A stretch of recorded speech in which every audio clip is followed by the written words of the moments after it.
senhor sabe com quem está falando? O senhor conhece meu... Ai... Eu não conheço nem o meu, quanto mais o seu agora. Oh! O senhor quer saber de uma coisa? Se não for segredo.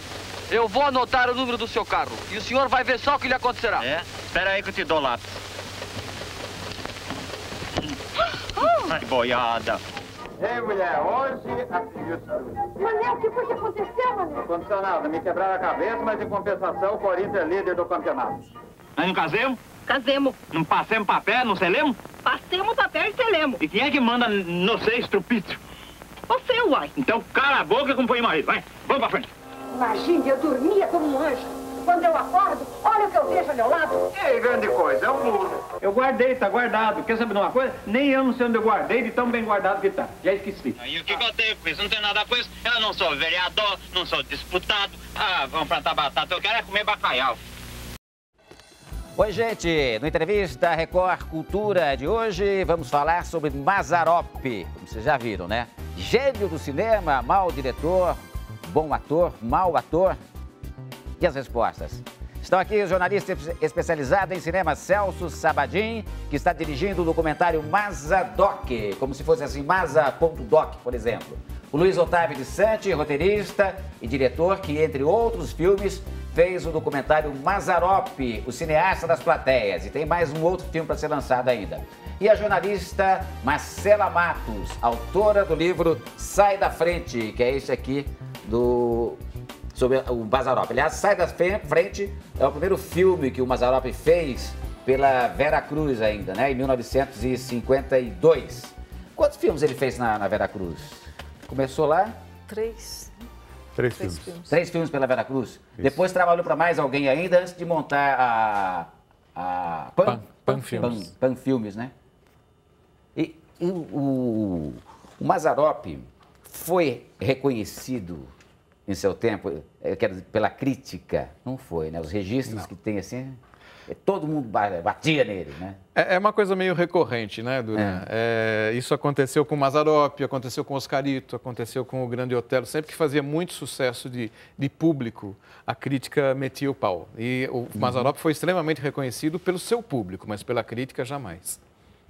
E ele falava, né? Não, eu não vou fazer filme para crítica, que é para ter prejuízo, né? Que ele sabia fazer filme para a plateia, que lançava. A gente pode mostrar, Marcelo, o lançamento de um filme lá no Arte Palácio, que é um cinema que tinha antigamente aqui em São Paulo, na Avenida São João, onde o Mazzaropi fazia os lançamentos de seu filme, né? Geralmente no dia 25 de fevereiro. De janeiro. 25 de janeiro, depois mudou para 7 de setembro. Aí não sei como é que ficou, mas ele escolheu uma data da cidade, assim, por exemplo, que era feriado, para aparecer muita gente, né? E até o Silvio Santos, nesse trailer que a gente vai mostrar aí, aparece para anunciar o filme do Mazzaropi. Uma multidão muito grande. Vamos ver esse trailer aí do Puritano da Rua Augusta?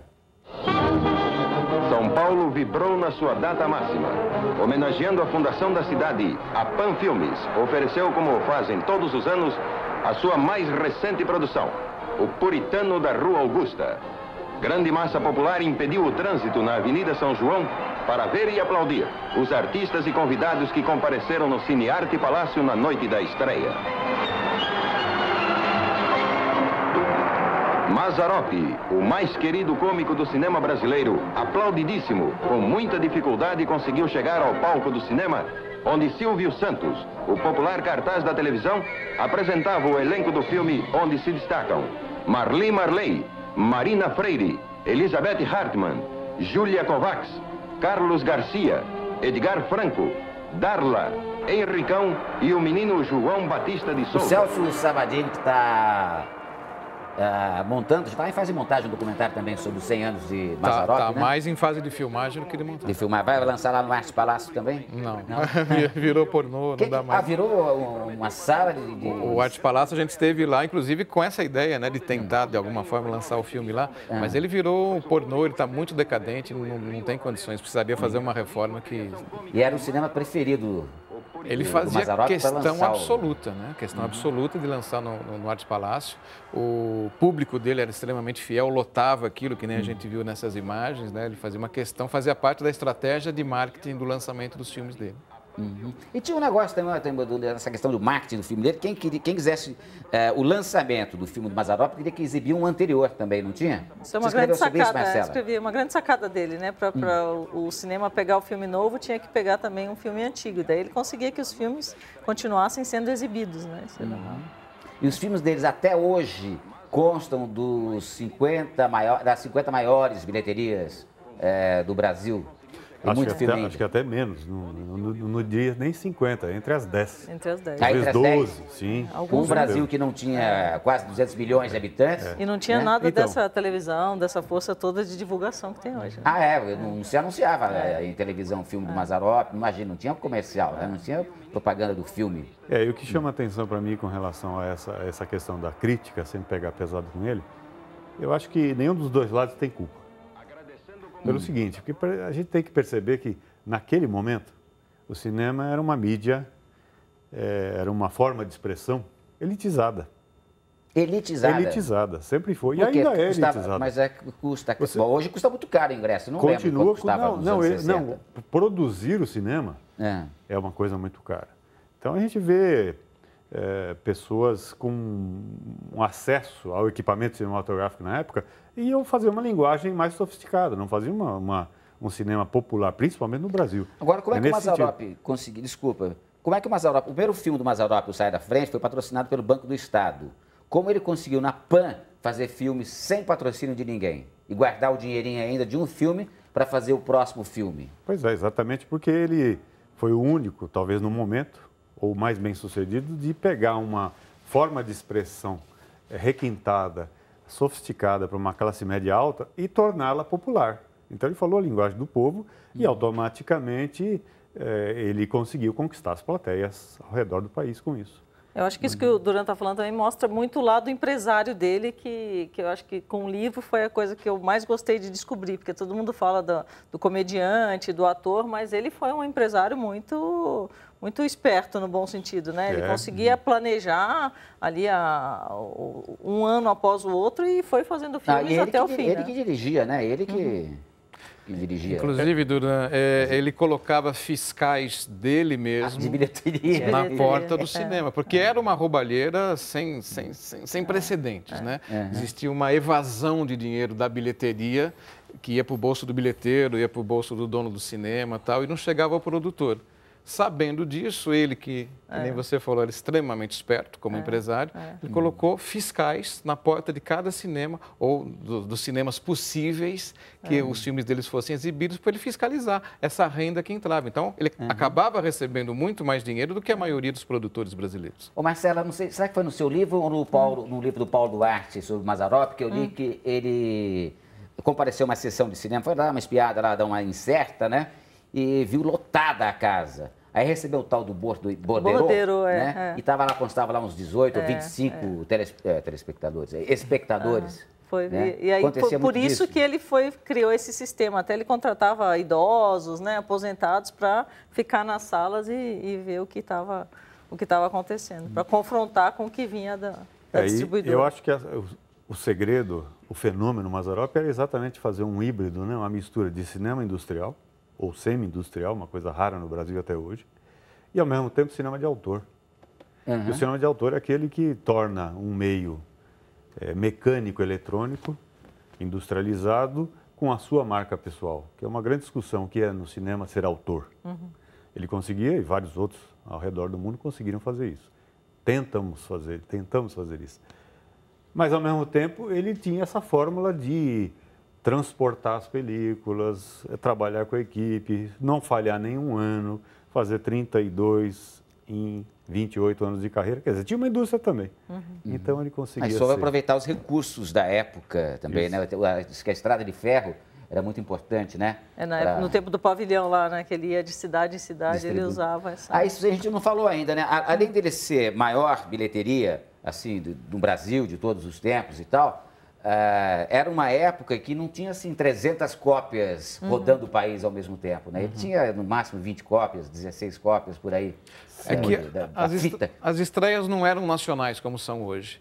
Elas estreavam em São Paulo, depois ia para o interior, depois ia para o Rio de Janeiro. Essa coisa da estreia ser simultaneamente nacional é uma coisa razoavelmente recente.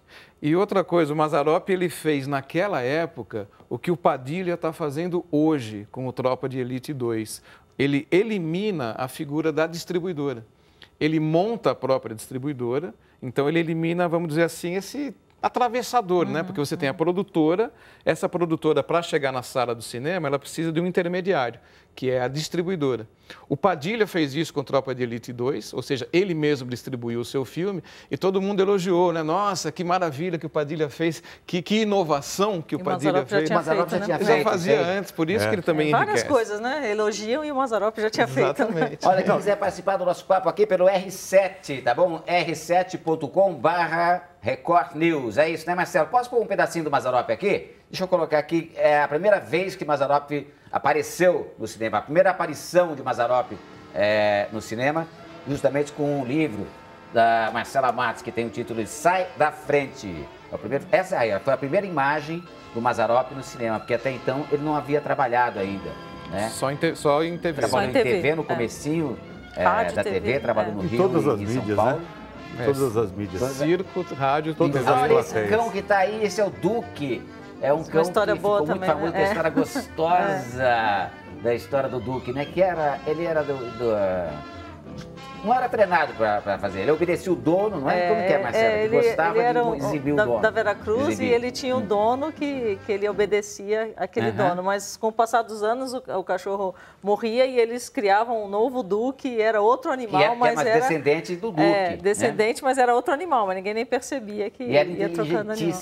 Né? Fazia assim. todas Agora, essas... é comum a gente dar crédito para animal, assim, né? Você viu que apareceu lá a participação do Duque. Desde o Rin-Tin-Tin, né? Do Rin-Tin-Tin. Mas aí ele era o dono do espetáculo. Né? Alessi também. Alessi. Você dá crédito, gozado, assim, por exemplo, a participação hoje em dia, não sei se daria um crédito. Hoje vão dizer que tem maus tratos aos animais, coisas assim. Bom, eu queria falar... eu posso mostrar mais um pedacinho desse filme aqui para vocês, que é o seguinte.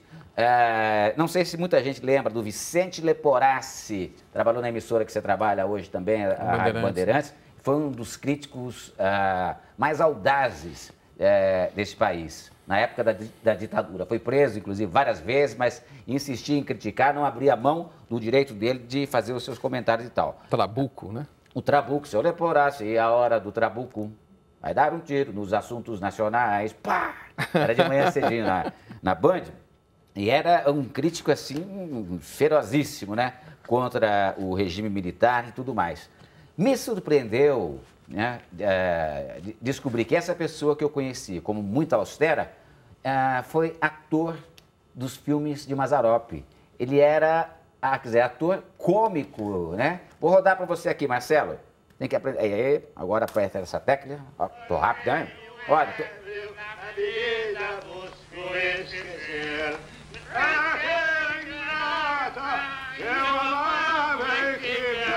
O que não está com a garrafa na mão, que é o Vicente Leporassi. Nessa cena do filme aí, esse é o Vicente Leporassi.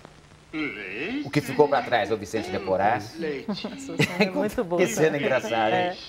Condenado a beber isso a vida toda. Coitadinho. Coitadinho. Vamos impedir a consumação do crime. Vamos. Trocar a garrafa. Eles pegam a garrafa de leite para levar embora, jogar fora e deixa a garrafa de bebida lá. Essa música aí, o Ébrio, que eles cantam no começo, foi gravada por Vicente Celestino, né? Eu tenho lá o livro da Gilda de Abreu para ler, que fez também, dirigiu o Ébrio, né? Sim. Agora, essa música, vocês sabem, por acaso, se é dela? Se a música é dela? Não sei dizer. Eu sei que o filme foi um dos maiores sucessos da história do cinema brasileiro em todos os tempos, né? De bilheteria do Ébrio. É que antigamente não tinha como contabilizar exatamente, né? Que nem tem hoje. Então tem muita estimativa. Diz que foi só a partir de 1975 que o cinema passou a contar o número de espectadores e não os valores, né? É mais complicado que isso. Antigamente, eventualmente, um produtor, ele vendia o seu filme para uma determinada região, que eles chamavam de território. Então, por exemplo, eu podia pegar meu filme e vender para um exibidor que cuidava, vamos supor, da região de Marília. eu vendia isso a um preço fixo. E esse exibidor, esse dono de cinema, nunca me prestava contas de quantos ingressos efetivamente ele tinha vendido. Mas você vendeu os direitos, seus direitos, ele podia fazer o que quisesse com o filme? Sim, sim. Teve essa fase e teve a fase do que vocês falaram anteriormente também, aí que o cara afanava também, né? Não, o afanado sempre foi. Isso é uma instituição nacional, sempre houve essa afanação. Agora, isso só começa a ser contabilizado a partir de 75 por causa da ação da Embrafilme, que meio que padroniza passa a ter um essa certo contabilidade. controle, né? Porque tem alguns filmes que você vê lá que faturou não sei quantos milhões de cruzeiros, milhões de cruzeiros novos, milhões de cruzados. Aí não dá. É complicadíssimo. Não tem referência, né? É bem complicado. Agora, quando fala de espectadores, a média de espectadores do filme do Mazzaropi, que eu vi dos livros de vocês aí também, e dos documentários, é em torno de 3 milhões de pessoas. Eventualmente dava até mais, né? O Jaca Macumbeiro, se não me engano, beirou 8. 8 milhões? 8 milhões. Com poucas cópias, né? Então, você imagina. Então, isso que a gente estava falando, pouquíssimas cópias. E ao longo do ano, quer dizer, o filme ia se estendendo, não é aquela... Hoje, o mercado é muito efêmero, não é? A gente precisa ser abastecido o tempo todo de coisas novas, o mercado mundial hoje. O Mazzaropi ficava 6 meses circulando, esses rincões aí, os trens, as composições levavam as fitas... Faziam carreira, o filme fazia carreira, ia longa e tal. Você se surpreende hoje, você assiste um filme no cinema, esquece momentaneamente desse filme, assim, aparentemente por algumas semanas, mas não vai dar assim um ano e meio, 2 anos, está na TV já. Já anuncia na TV. Aliás, está na internet antes de ir para a TV. É um mercado completamente diferente da época do Mazzaropi. Ninguém assiste hoje um filme antigo no cinema, né? Você só vai ver lançamento no cinema. Nessa época, o pessoal ia. Todos esses números dessa época, eles são muito questionáveis também, né? Porque muitos são estimativas. É muito questionável o número antes dos anos 70. Ô Celso, você cresceu vendo filmes de Mazzaropi. Você, antes de ser crítico profissional de cinema, você chegou a detestar Mazzaropi ou gostou dele desde criança? Nenhum dos dois, dos dois. Vamos dizer assim, eu não fazia parte do perfil que o Mazzaropi atingia. Você não frequentava? Eu já peguei o tempo de... Eu teria idade para ter visto os últimos filmes do Mazzaropi. Só que o Mazzaropi, ele pegava o público que vinha do interior, ele pegava uma outra classe social. E eu sempre fui extremamente paulistano, Belo. Sempre fui extremamente urbano. Belo. E é que nem o Luiz falou, né? Existia, sim, esse preconceito, né? Era uma classe popular. Era uma coisa que a classe média não era grande fã do Mazzaropi. O Mazzaropi é uma redescoberta, eu acho que a gente está vivendo hoje. E o Mazzaropi fazia um comentário dizendo que só iriam reconhecer o valor dele depois que ele morresse. Aí já era tarde demais. No fim da vida ele já estava bem amargo com essa crítica pesada, né? Era uma coisa que incomodava. Né? Ele dá uma entrevista muito boa falando disso daí para Marília Gabriela na Globo. Tem a opinião do Rubens Evaldo Filho para a gente ouvir sobre o Mazzaropi? Para a gente ver e ouvir. Todos os filmes dele foram um sucesso. Aconselho vocês a verem que, primeiro, não só a comicidade dele, ele era um cantor muito bom, ele cantava bem, todo o filme tinha 2, 3 músicas muito marcantes, muito agradáveis de ver. Perguntei para a saudade se ela me quer bem, ela disse não, eu não gosto de ninguém. Perguntei para a saudade se ela me quer bem, ela disse não, eu não gosto de ninguém. Saudade, meu bem, saudade. Como ele tinha também, ele fazia crítica social.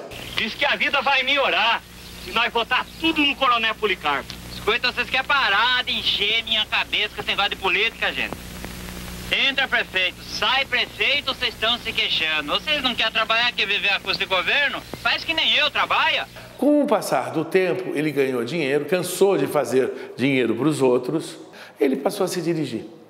E os filmes ficaram, como é que eu posso te dizer, ingênuos, mais ingênuos. Então, progressivamente, a qualidade do trabalho dele vai caindo, passa a ser menos engraçado, passa a ser o mesmo tipo de personagem, o tipo mesmo de conflito, mas o conflito já retratava, de uma certa maneira, o pobre explorado pelo rico. Aí eu acho que há um preconceito no mundo inteiro contra a comédia, em primeiro lugar, quando é um gênero tão nobre, eu diria, porque é tão difícil fazer a comédia, né? Fazer bem a comédia. Estão batendo porta. E ela reclamou? Claro que não. Então deixa eu dormir, mulher. O Mazzaropi morreu, o mito do Jeca Tatu, o mito do homem sábio brasileiro do interior também está morrendo, sendo substituído às vezes por modelos extra-brasileiros. Mazzaropi bateu nisso, retratou a alma brasileira. Então, ele tinha uma função muito importante. A dor da saudade, quem é que não tem? Olhando o passado, quem é que não sente saudade de alguém? 3 observações desse comentário que nós vimos aí com o Rubens Evaldo Filho, que é o seguinte: o Mazzaropi, ele cantava bem, ele cantava nos filmes dele, mostrou muita gente cantando, muito artista brasileiro cantando, né? Vocês concordam com isso, que ele era um bom cantor? Sim, eu tenho notícia de que ele teve uma educação vocal. Né, até para o teatro. Ele frequentava os espetáculos em São Paulo. Rádio, ele era um homem refinado, né? Embora ele parecesse só o Jeca para todo mundo, mas ele era um homem refinado. Veio do rádio, né? Que é uma... A voz é o personagem. E esse humor dele, nós rimos aqui no estúdio que ele fala, por exemplo, vai lá com a pelanca, é pejorativo chamar? Não, o público chamava ela de pelanca. A Geni Prado? A Geni Prado tinha um apelido de pelanca, a personagem, não a atriz. O personagem tinha apelido de pelanca. Ela vai lá no Mazzaropi, que é um humor, assim, bem ingênuo, né? Ô, levanta aí, estão batendo na porta. Mas ela reclamou? Não, então que se dane. E sempre preguiçoso, né? Ele levanta sempre depois da mulher, ele não quer trabalhar, é sempre essa característica do Jeca. Preguiça aí tem um preconceito do Monteiro Lobato, quando inventou o tal do Zequinha, do Jequinha, Jeca Tatu. Tem um preconceito, assim, tinha esse contra o homem do campo? Vocês veem alguma... Não, totalmente. O Mazzaropi, ele toma emprestado do Monteiro Lobato o personagem Jeca Tatu. Monteiro Lobato criou esse personagem em 1914, de uma forma completamente pejorativa, né? Se você lê Urupês, você vai ver que o Monteiro Lobato trata o caipira, ele detona o caipira, arrasa. Era preguiçoso e tal, não sei o quê. Indolente, o Mazzaropi toma emprestado esse personagem. Mas transforma, né? Exatamente. Dá um tom mais ingênuo, dá uma releitura e o torna divertido. Menos político, né? O que cativa, inclusive, o público é exatamente isso, porque a origem do caipira, da palavra tupi, caipira, é o homem sem terra, é o MST de hoje. É mesmo?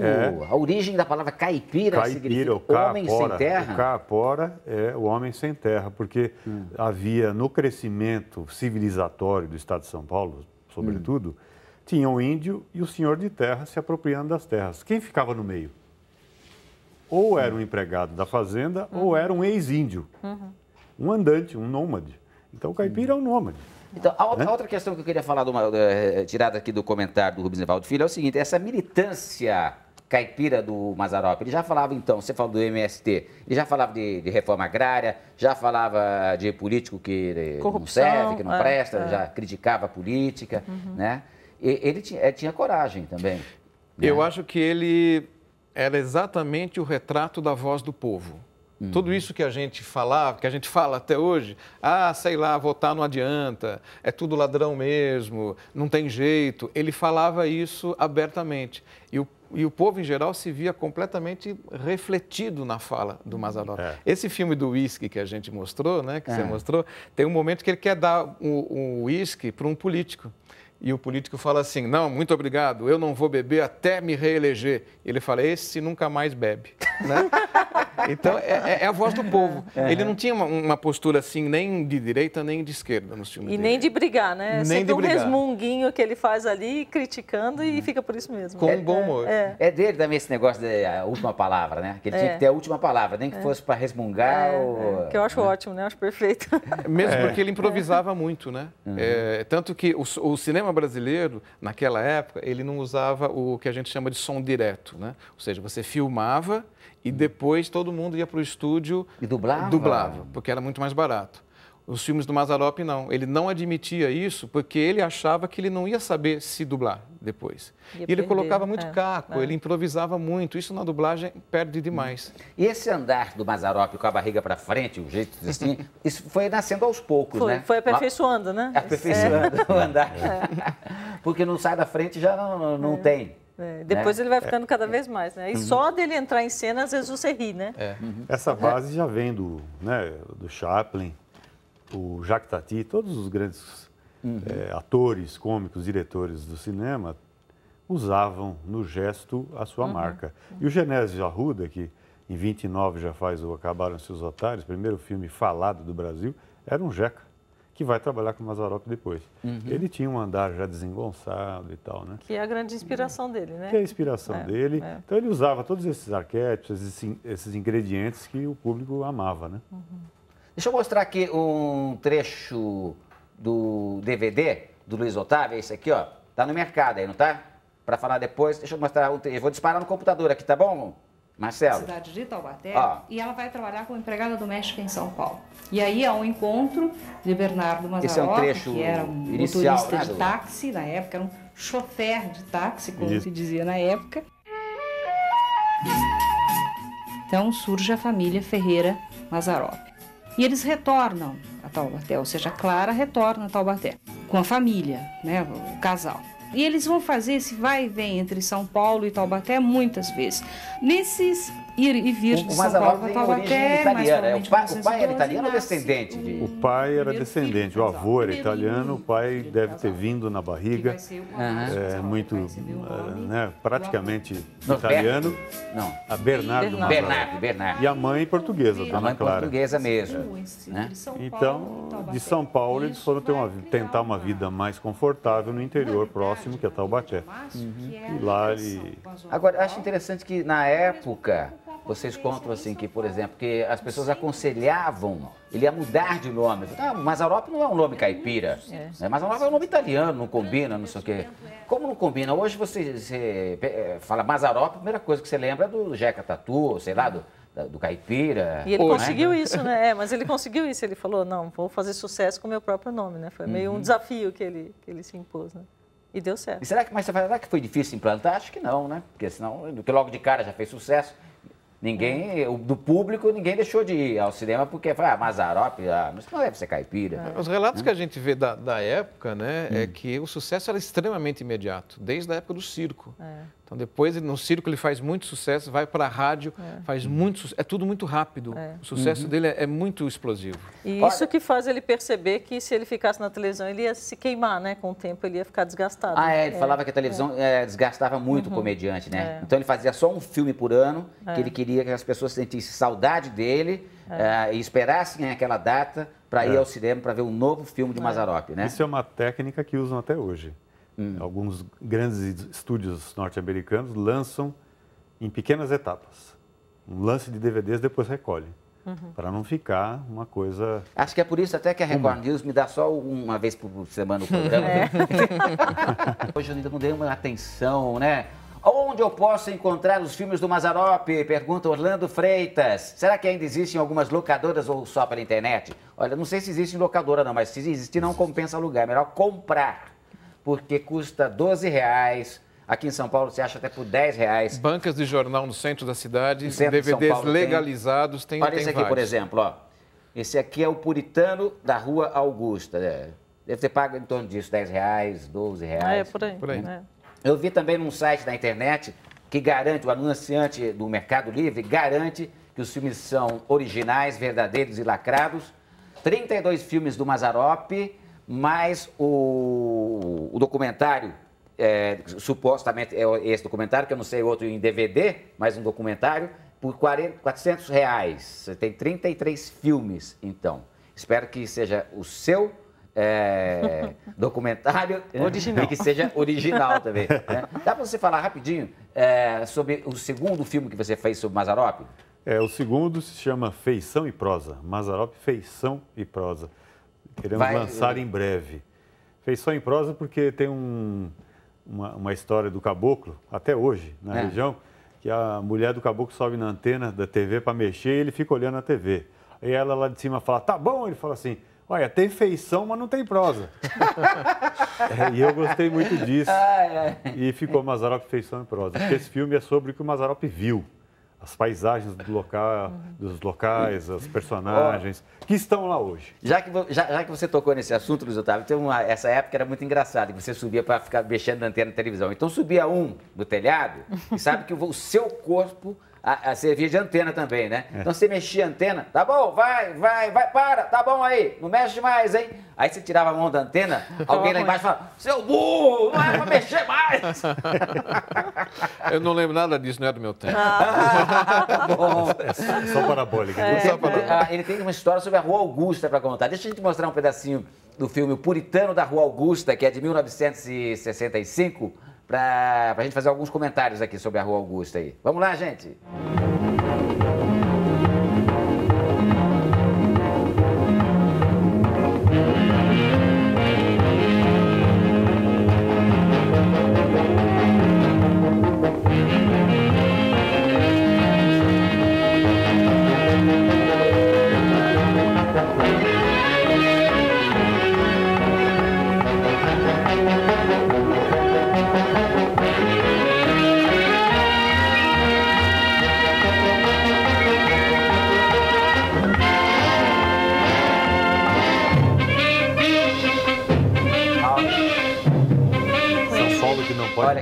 São Paulo que não pode parar, e é a terra da garoa naquela época ainda, né? Que esse é de 60 e quanto? 5? Puritano? 66. 66, Puritano da Rua Augusta.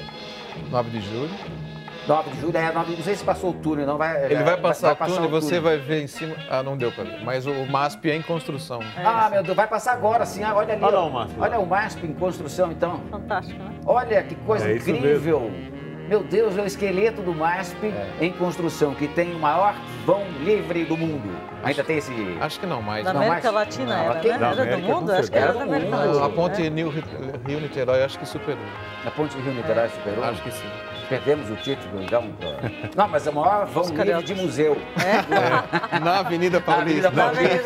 Em São Paulo. Tem um outro pedaço, posso mostrar um outro pedaço que eu queria muito? Faltam 4 minutos, é bem rapidinho. Sobre quem que canta, aquela que samba lindo, meu Deus do céu. Ele colocava muita música. Elza Soares cantando. Esse aí entrou assim, se quiser ir tocando aí. Entrou no filme sem ter a ver com o enredo, né? Às vezes ele colocava alguém cantando lá. Porque música garantia, né? Garantia o público gostava, né? Olha, Elza Soares, que coisa linda, cantando o Neguinho e a Senhorita. Era muito comum entrar esses números musicais de repente, né? Sem ter a ver com o enredo. Os cantores, inclusive, nem contracenavam com o Mazzaropi. Ela entrou então, entrou ali. Ele vai entrar nesse bar aí, nessa casa noturna, não sei o que é. Aí eu não me lembro do filme, mas ele não contracena com a Elza Soares. E não tá no enredo ele cantar, que é o Puritano da Rua Augusta, um cara que reclama dos comportamentos celebridades do momento, né? Isso ajudava o filme. E o musical também tem uma ligação com a chanchada carioca. O cinema brasileiro nessa época teve muita proximidade com essa estética. Quer dizer, você está falando de um drama, de repente cai numa música, aí vai com uma piada. Isso é o espírito do cinema brasileiro. Uma herança da Cinédia, né? Que depois foi para a Atlântida e o Mazzaropi assimilou também isso. Aí o Puritano chega hoje. Se o Puritano da Rua Augusta conhecesse hoje, vê como está a Rua Augusta. E hoje, gente do céu, tem um lugar na Rua Augusta que você vai subir assim em direção do centro em direção à Avenida Paulista. Tem um pôster da altura desse estúdio aqui de uma mulher pelada, assim, na porta de um... Não que eu seja o novo puritano da Rua Augusta, né? Mas numa cidade onde o prefeito proíbe colocar cartaz escrito assim, sei lá o nome da sua empresa lá, né? Loja do Duran, discos velhos. Você não pode colocar uma placa grande lá ainda, né? Mas pode colocar uma mulher pelada assim, inteirinha, nua, que você vê da rua. Não fala alto que eles mandam tirar amanhã. E sabe qual era o nome desse personagem? Senhor Pundoroso. É ótimo nome, né? Os nomes são sempre ótimos. Senhor Pundoroso. Pundoroso. Os nomes são ótimos. O último filme foi em 1980 ou 81? 80. 1980, que era... A Égua Milagrosa. A Égua e a Água Milagrosa. O que é? Ele tem que casar com a égua? Tinha um negócio assim também? Ele tinha uma comunicação espírita com a égua. Ela falava só com ele. Aliás, ele gostava dessas temáticas, né? Espíritas. Muita. A gente tem 1 minuto. Quando é que vai sair o seu documentário? primeiro trimestre de 2012 para comemorar exatamente o centenário de nascimento do Mazzaropi. Não vai ser lá no Arte Palácio? Não vai ser no Arte Palácio. Vai ser em cinema, ainda estamos negociando com distribuidora. Mas vamos ter circuito comercial, então? Circuito comercial, primeiro trimestre de 2012, no ano do centenário. O que você falou, Marcelo? Para lançar aqui com a gente, você volta aqui no programa também? Com prazer. E eu não posso esquecer de dizer que é o Instituto Mazzaropi, família Romã e Marques, Cláudio Marques, lá de Taubaté, que estão por trás dos 2 documentários também, com o Museu Mazzaropi.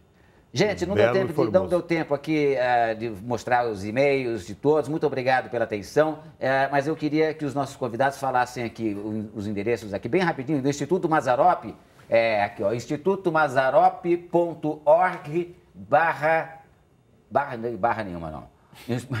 institutomazzaropi.org.br. E tem mais um site também do Museu Mazzaropi, não tem? Tem. Qual que é o site? museumazzaropi.com.br. Que difícil, esse é muito difícil, viu? museumazzaropi.com.br. Muito obrigado pela atenção. Quinta-feira que vem estaremos de volta. Tem reprise no sábado, tem reprise na madrugada também. A gente volta logo depois do jornal do Heródoto Barbeiro. Esqueci de falar. Estou apressado, porque o outro fica me apressando aqui para ir embora logo. Né? O programa também é reprisado no portal do R7, tá? r7.com/Record News. Tem lá um lugar assim, entrevistas. Aí você pode rever ou ver o programa, tá bom? Record News, jornalismo, 24 horas de plantão. Tchau, obrigado.